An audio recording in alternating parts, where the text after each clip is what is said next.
The choice that Hirohiko Araki made is to split his story into different parts. That single choice defined his story, as well became something rather much interesting for him, because each story not only followed a specific formula, but by the end of part 1, each story followed the specific formula that only got advanced as further on, but always kept the simplistic nature of it. By that is, protagonist and antagonist. Each part has one different one, besides a reoccurring one of course. So Araki had an idea how to write each antagonist of each JoJo part. So today we're gonna talk about the antagonist of JoJo's Bizarre Adventures Part 5. Out of all of the JoJo parts, he is easily the most unique one of all of them, because he's not only written in a specific way, but also his importance to the story is as big as it comes. Today we're gonna talk about Diavolo, or Doppio, or better to say, the villain of Part 5. From the first time we see Diavolo in JoJo's Bizarre Adventures Part 5, well, the first time we are hinted of his presence, his characterization was a mysterious one. I am guessing everyone watching this video is caught up to JoJo's Bizarre Adventures Part 5 anime, so I will say this. The single fact that Doppio exists as the second part of the personality that Diavolo is was a really brave thing for Araki, as well as established Diavolo's characterization clearly better. I would argue every single villain in JoJo has some psychologically damaged personality in a way. Some of them are really justifiable, but Diavolo is easily the most psychologically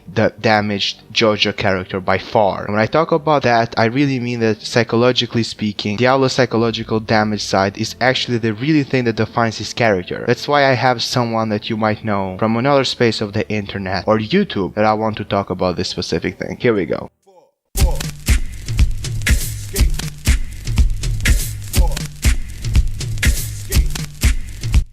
Hi everyone, I'm Oceans. You may know me as the one guy who made that Psychology of Diavolo video.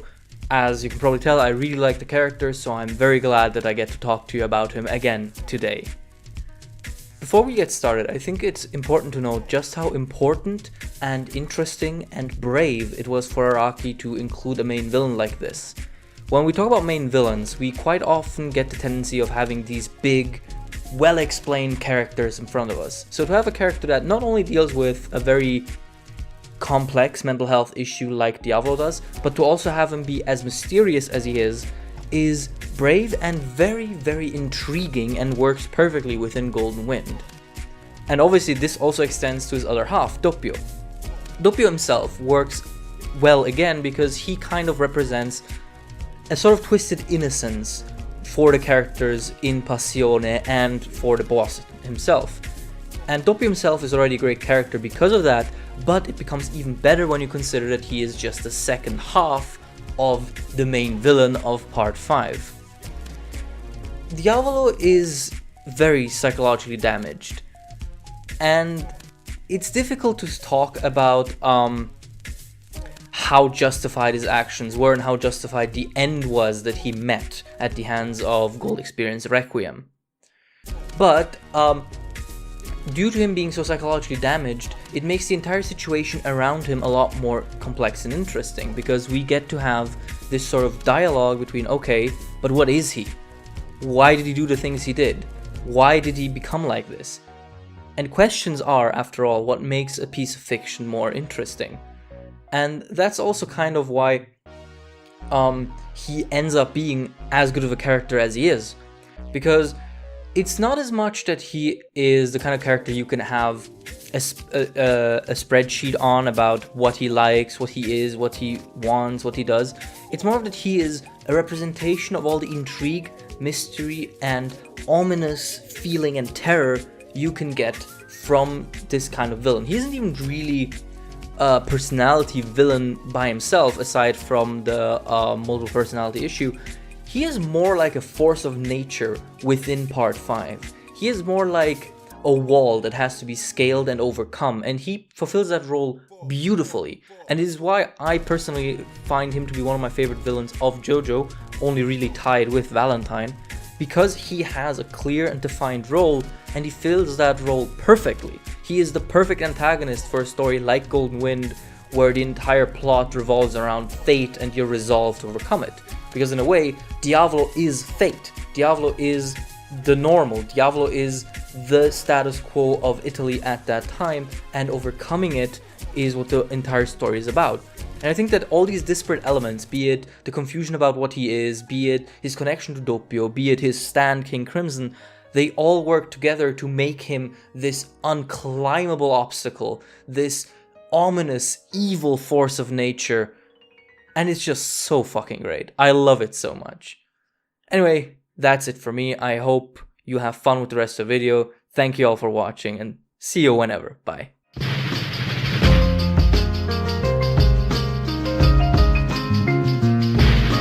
The really thing that defines his character is the past, because after all, it is his motivation. The backstory of Diavolo is explained through Doppio, because originally speaking, the biggest theory in the JoJo community is that Doppio is the original personality. There is an actual YouTube video about that I will link in the annotations there. So yeah, the point is that Doppio shouldn't even be born in the first place. Why? Well, as we know in the backstory of Diavolo, he has one of the most tragic and mysterious backstories I ever seen in any piece of fiction. Doppio was born in, so the birth of him was done in an all-female prison after a 2 years pregnancy, and since the mom couldn't raise him in the prison, he was sent to a priest, which kept him for years, and one day he fell in love with someone who later on it was confirmed that he had a kid with, and even the famous picture came from there. And even later on, he kept her alive under the ground for a while until the priest discovered her, and he killed the priest, escaped the village he was there, and really well could be said that after that he became the boss of Passione. How mysterious is that? It just had a grand layer of complexity to Diavolo's characterization after all, because everything that happened to him shouldn't be happening to him, because it's just way too impossible. I will explain that in the next point. But as for this, we should talk about the theme of escaping the past, which is the theme of Diavolo's character after all. His entire character goal is escaping the past. He became the boss of Passione at an early age, but after all, he was really confident in himself because of his ability, and after all, his double personality, he could have sustained the personalities of being the boss of Passione and successfully leading the biggest mafia organization in all of Italy. The downfall of him was his kid, Trish, because her existence alone was the biggest weakness to Diavolo's past and the biggest problem to him. So to fully eliminate his past, he needed to eliminate her. And that's what Passione, or better say Bruno Sbucciolati's team, hit back. Not only that, but the relatability we get from La Squadra and Passione going against the boss to bring him down was great, because Jonas let me have a dream, Giovanna, to become the boss of Passione or to become a mafia, was completely intentional towards Diavolo's downfall. But the direct way that Diavolo fell down and ultimately lost the power he had, even put himself in the situation we saw him in the final arc of part 5, was because of himself after all. It's kinda ironic, because for a person who wants to erase his past, his ability King Crimson is the really thing that allows him to see the future, or to erase the future. Ironically tragic that is, especially considering the fact that Diavolo at the end of everything should be considered a tragic character. King Crimson is also one of those direct abilities that only shows the powerful side of a character. The fact that Doppio can only use Epitaph, that is the ability to see into the future, shows a lot about Doppio's personality as an individual character, but at the same time, the fact that Diavolo can erase the future and the way that King Crimson punches or is used as a stand compared to every single ability that every single minor or huge main antagonist has on other JoJo parts compared to King Crimson, we can just stare it down to say that King Crimson is the closest ability to be a perfect stand ability, because after all, not only shows a lot about the character, the themes of the character, but also is the actual spiritual manifestation of Diavolo. Araki nailed King Crimson. That's my main big point.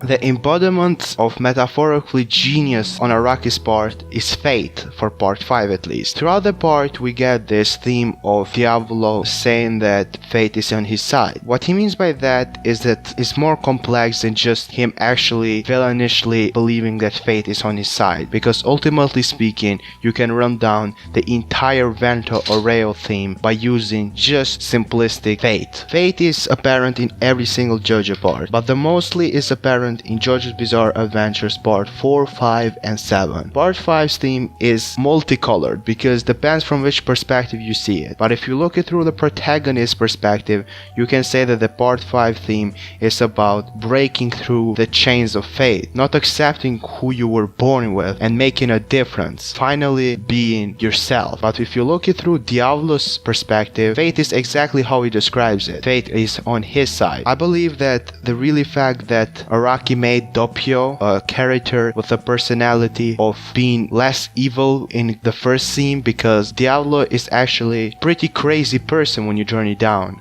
And the way he acts can seem pretty nervous, and he doesn't really think twice about when he shoots or his King Crimson ability or when he moves or anything like that. But Doppio is way more careful, way more anxious, and just the fact that Doppio and Diavolo never knew that they are each other is even more tragic, especially considering the end. A lot of people miss the overall importance of Diavolo. Diavolo is the most important character in Part 5. Why would I say that? It's because Part 5 is a story about individuality of Giorno Giovanna's characterization as a Gio. So it's the most disconnected JoJo part after all. But Part 5, most important thing that we learn about is the stands and how they came to be in Dio's hand. And that is where Diavolo came from. Because Diavolo's single-handed action, if Diavolo didn't exist, in other words, Part 3 wouldn't exist, because Diavolo was the person who found the arrows in the first place and sold them to Enya, who later on gave them to Dio, who later on even made what we call JoJo's Bizarre Adventures with stamps. So Diavolo is really the most important character in JoJo's Bizarre Adventures Part 5. Big accomplishment, isn't it? Just a way to connect everything, especially consider the inner symbolism between Diavolo, which I even tweeted about. His name is Diavolo. Dio means God. Diavolo means the devil. Thus Giorno, the son of God, is gonna fight the devil. Quite smart symbolism there. Also more symbolism when Polnareff met Dio and Diavolo. They both were on stairs. Dio was on top of the stairs while Diavolo at the bottom of the stairs. More of the God and the devil symbolism, which Araki was trying to portray throughout the journey of Part 5. By defeating the devil, the son of God will bring a new day. New day being Giorno, because that's what Giorno's name translates to. A new era for Passione. Truly great symbolism.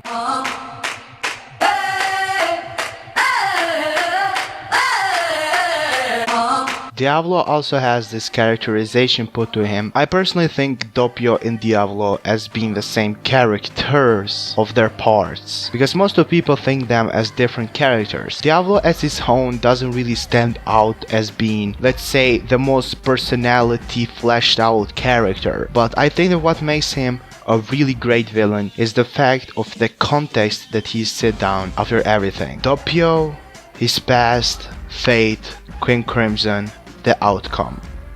Those 4 reasons is why I even believe that Diavolo is a great character and a great villain. Let me just mention this. Doppio single-handedly has one of the coolest personalities ever. By that I mean that he can get serious as time. We can see his growth as characterization more he fights. We can see his anxious side as well, especially in the Metallica fight. We can see that he isn't just a person to kill someone out of random. In fact, every time he has killed someone, he has transformed into the boss. And then we have this scene, the scene of him dragging Bruno. That scene is so emotional to me, just because of Bruno's character. Just to think what is going to happen and what already happened in the world of JoJo Part 5. And just to see that, it's really breathtaking. To think a character like Diavolo, who doesn't really care about the journey, he only cares about the results, proven by his King Crimson, which he skips the part of the attack and we only see the result of the attack, only the final blow. Diavolo's character is, still to this day, I can barely think of a few characters like Diavolo. Characters who sound this psychologically complex and yet this entertaining to watch considering their double personalities and everything. Araki did good, very good with Diavolo. I'm glad he exists the way he does. As for End, we get Golden Experience Requiem. What is a great symbolism in its own, for another video that is. But finally Diavolo understands that fate might not be always on his side, and he experienced eternal death, which what would be deservable, arguably, because I would argue out of the all JoJo villains we have, Diavolo is actually the most evil one. And yes, that does include Dio, because Diavolo single-handedly might just be an actual monster after all. Did he deserve everything that came to him? Well, Giorno was the judge, it wasn't me. And that's how I cannot wait to see an eternal OVA from David Production just animating Diavolo dying all over again a billion times. Diavolo defines his fate, so he remains his eternal climax. He literally erases time to deny fate. He tries to control fate but gets controlled by it. While Giorno, he doesn't let fate control him. Golden Experience Requiem is the opposite of King Crimson. King Crimson erases the cause from the effect, while Golden Experience Requiem erases the effect from the cause. Truly, truly great symbolism.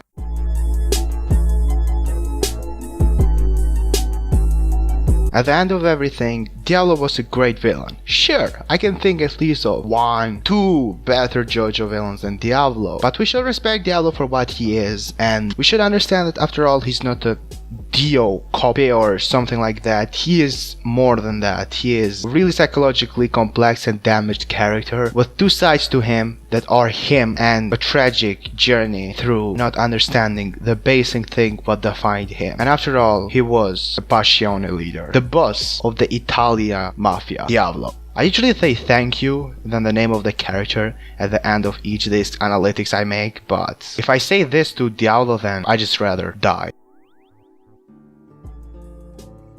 Yeah, I mean, yes, I got a couple of things to say at the end of this video, so I'll be trying to analyze every aspect of part 5 as it goes down, but mostly I started at the beginning of part 5 and analyzed a lot of stuff, and now I'm analyzing the rest what I left at the end of part 5. That's just because of obligations and being busy and all, but ultimately speaking, thank you for the support, you guys. I really appreciate everything. I hope you can check Oceanic's channel, link in the description below, as well as psychologically analytics video on Diavolo, which in my opinion runs down Diavolo's cause and his way of acting to make him a more justifiable villain for sure. Anyways, here we go with a casual self-promotion. Please follow my Twitter, join my Discord, subscribe with notification on if you're not subscribed already. Comment below your thoughts on Diavolo and what you really think of him, as part 5 is about to be over in a couple of weeks. All I gotta say is I love you, Araki, and I love David Production just as more.